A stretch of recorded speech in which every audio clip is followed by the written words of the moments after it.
Hey, what's up? This is Jason Brown and Browns with FC Tucker MD Realtors.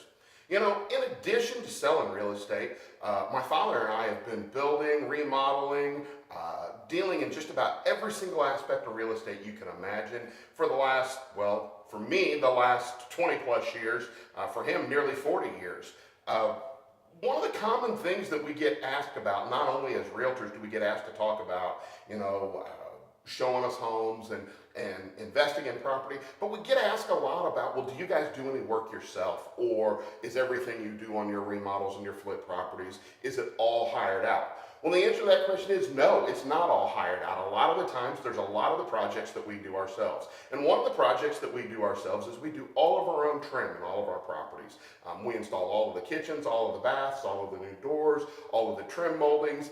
And so what I've decided to do is, once, twice a month, I'm going to do one of these quick little videos, and we're going to tackle a project. We're going to video the project. We're going to edit it down so that it's nice, clean, short, concise, and it's just kind of a how-to way, a quick overview. As always, you can always pick up the phone and call and ask me if you need some more details. I'm happy to always share any information or wisdom that I have through all of my experience in real estate. But the short version is, today what we're going to do is we're going to tackle putting trim on a door.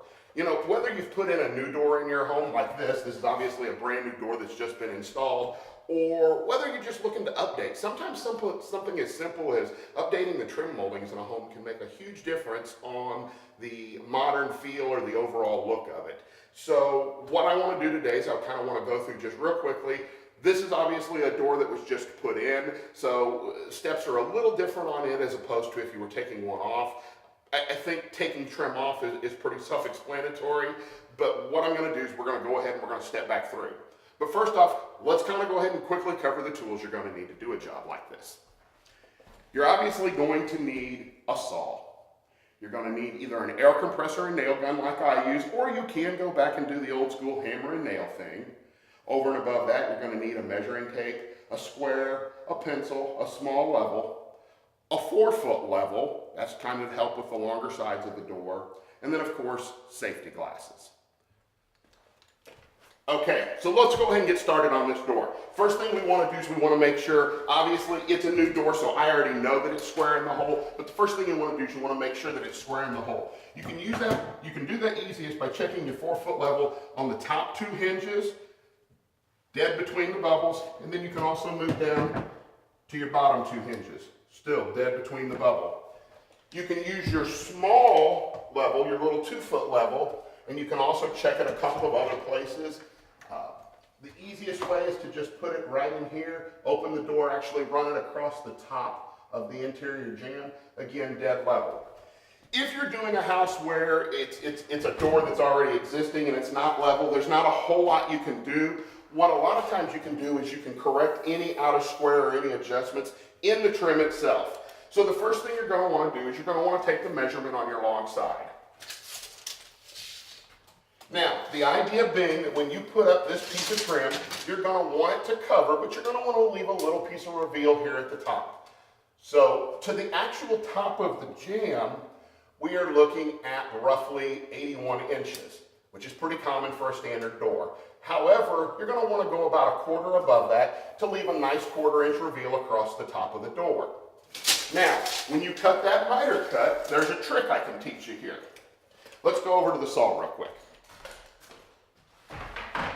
Okay, so now we've got our piece measured. We know what we're looking at there. Now, in this particular case, I know that both sides are even heights. I know I can cut both sides of my trim the exact same size because, again, this is a new door with new subfloors. It's in a remodel project, and I know that everything's square. I would tell you to real quickly check the opposite side of your door when you're doing a remodel door where the door's already in place and you're just trimming around it, and make sure if the other side you need to leave it 1/8 or 1/4 of an inch longer, that's okay. You're never going to notice it once the trim's actually up, but you will notice if it's not level at the top, if your top piece isn't level, because you didn't make the proper adjustments on the door itself. Now, as we mentioned, 81 1/4 inches is what I need to the inside of my 45-degree miter cut.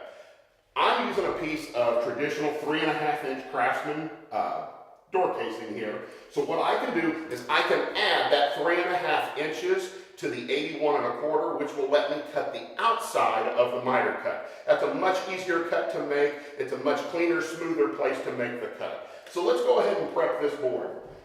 The first thing we're going to do, let's get myself just a little more room here, is even though it's a new board and even though it's good and ready to go, I always want to clip the end, the flat end, just to make sure that I'm working with a smooth piece. Let's go ahead and get my safety glasses on here.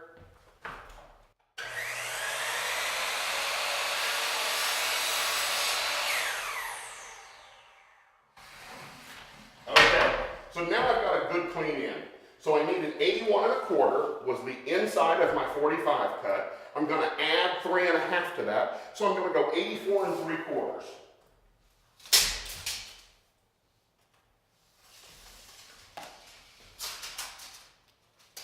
Keep your tape measure tight. You don't want your tape to come loose. If your tape measure is loose, you will actually miscut and it'll be too long. Okay, so now I've got it marked. Again, what I did is I took the 81 1/4 measurement I wanted on the inside of the door casing, which would be the low end of the 45 miter. I added the width of the actual piece of material that I'm using, and that becomes the new measurement. So I added the 3 1/2, came to the 84 3/4, which becomes the outside cut that we need to make. And I'm going to try to resituate us here a little bit. Okay. So you can see the mark I've made there. That's my 84 1/4 mark. What I'm going to do is I'm going to take my square. I'm going to square that up just so I can see the downside. I'm going to flip my square over. And I'm going to go ahead and I'm going to lightly mark the 45 cut that I'm going to make. Go ahead and set my saw with a 45-degree cut there. And then just real smoothly, go ahead and line it.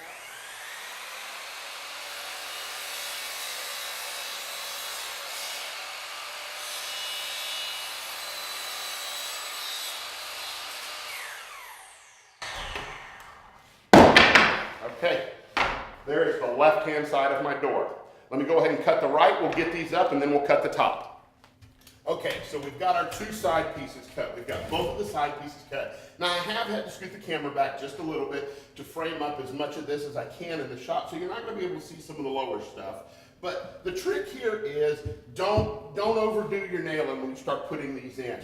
What you're doing is you're just basically tacking this up until we can make the top cut. You can go back and secure everything real nicely when we're finished. So let's go ahead.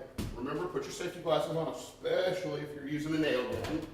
I will post a picture here earlier this week on this very project. For the first time ever in my life, I had a nail gun accident.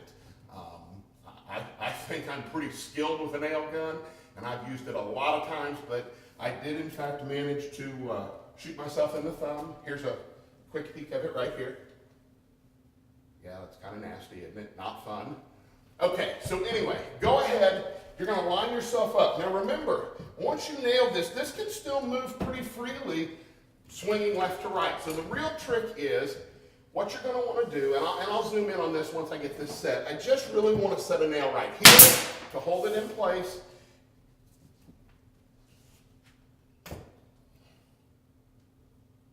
And again right here. Oh, I missed a stud.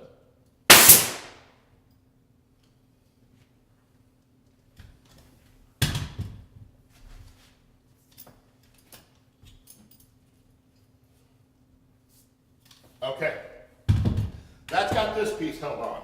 I'm going to go ahead, I'm going to do the same thing on this side.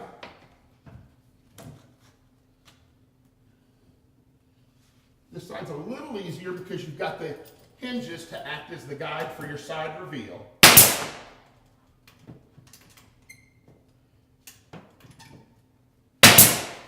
Okay, so there you go. I've got 2 nails holding it, one at the top and then just maybe around chest level. What that does is that holds us in place while we go ahead and we measure up for our top piece. So I'm going to go ahead and take that measurement real quick, and then I'll show you here in just a moment what I mean by reveal when I'm putting this piece on. Let's go back to the saw and let's make that cut.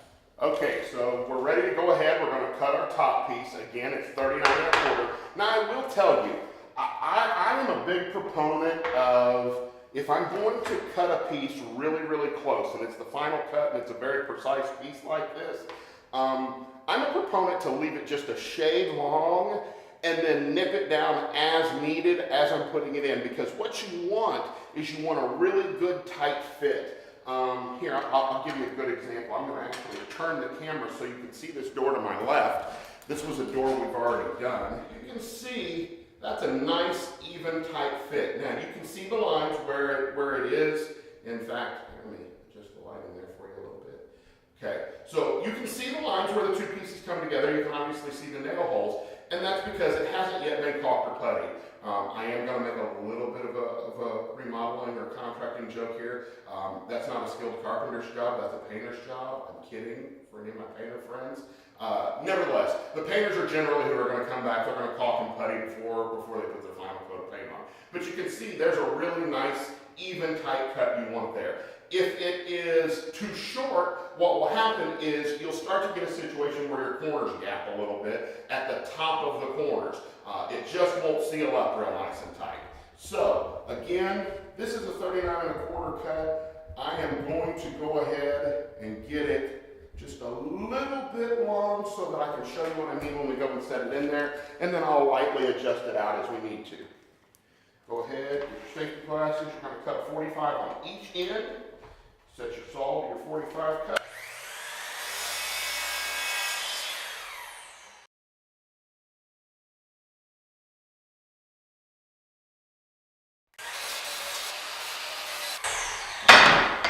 Okay, so we've got our piece. Let's go ahead and take it back over to the door. Let's fit it up and see how she fits. Okay, so let's go ahead and come back over here. We're going to set our piece in. And just as we discussed a minute ago, if I set it right on, say, this corner, you'll notice it's a really nice tight fit. It's running a little long up here. It's got a gap here. That's a result of the piece being a little long. Again, I always would rather err on the side of caution, cut the piece a little bit long. I'm going to actually zoom in there, see if maybe I can get you a little better picture of what I'm talking about. Okay, so as I said, here we go. Let's zoom in there a little bit so you can see it. You see that's a little bit long right there. Nice and tight up over there where we've got it put together right, but just a little long. As we discussed, I did that on purpose. I would rather leave it just a little long and then just nip it back down as we need to get it right. So I'll run over the saw real quick, I'll clean up our cut, and then we'll go ahead and get this piece nailed in. Okay, so we've got our piece cut back down to size. It should fit just perfect now. Let's go ahead and size her up in there. And there you go. As you can see, nice, tight, perfect fit all the way across the top, exactly what we want. And let's go ahead and zoom in there, let you get a better look. We've got a nice tight corner there. Nice tight corner there. Okay, let's go ahead, let's get her nailed in, and then we'll shore up the rest of the door, and we will have this door trimmed out. Okay, so as you can see, we got our piece in here. Let's go ahead and let's use our small level real quick. Let's just check. We are dead on there. It's perfectly level. That's exactly what we want. Let's go ahead and throw on our safety glasses. Start in the corners, the parts that'll move. We want to hold them down nicely here. Keep your hands away. Remember the picture from earlier. You want one right there in the header just above the door. And then again, now this is where you're going to be a little more cautious with this second shot. And what you're actually going to do is you're going to put it right through the bottom lip here, but you want to make sure you catch the frame of the door, and that's going to hold the corners together real nicely. Go ahead and get that cinched up there. Again, this is what I did the other day when I shot my finger. Be very careful. Keep your hand out of the way.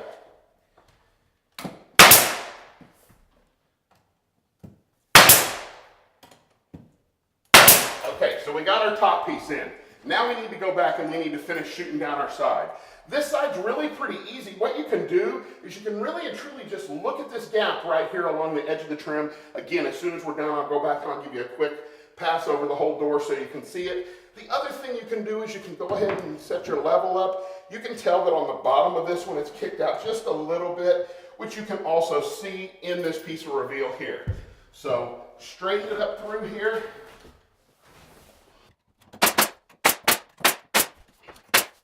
that side's nice and tight. Let's go ahead and check. I mean, perfectly level. You can't get much better than that. And again, this side, the hinges are going to help you more than anything. And there you go. Door's trimmed out, looks good, functions the way we want it to. Very nice, perfect. I'll go ahead and let you take a quick peek around it. Again, last thing you're going to want to do is you're going to want to go through, putty your holes. Just use a light wood putty, not a big heavy. You don't need a knife, just do it with your finger. Putty the holes, take a small bead of caulk, run over your corners, run all your seams where it connects your door and your outer seams, quick coat of paint, and there you go. There's a new 3-panel Craftsman door with some 3.5-inch Craftsman casing.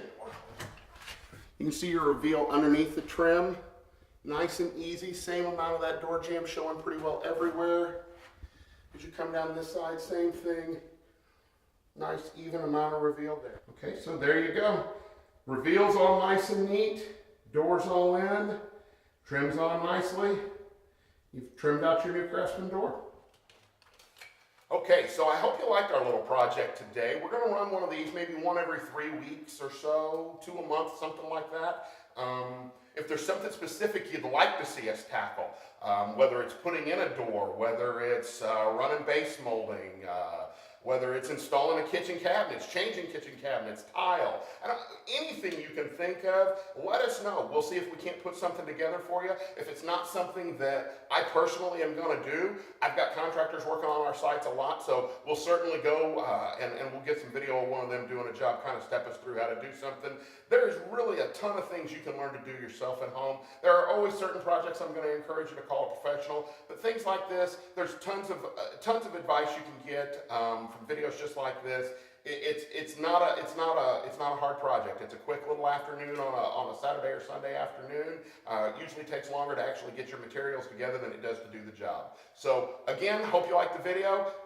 Please drop us a comment below. If you need anything, don't hesitate. Reach out on our Facebook page, email, our website, www.thebrowncell.com. Let us know. Talk to you soon. Thank you.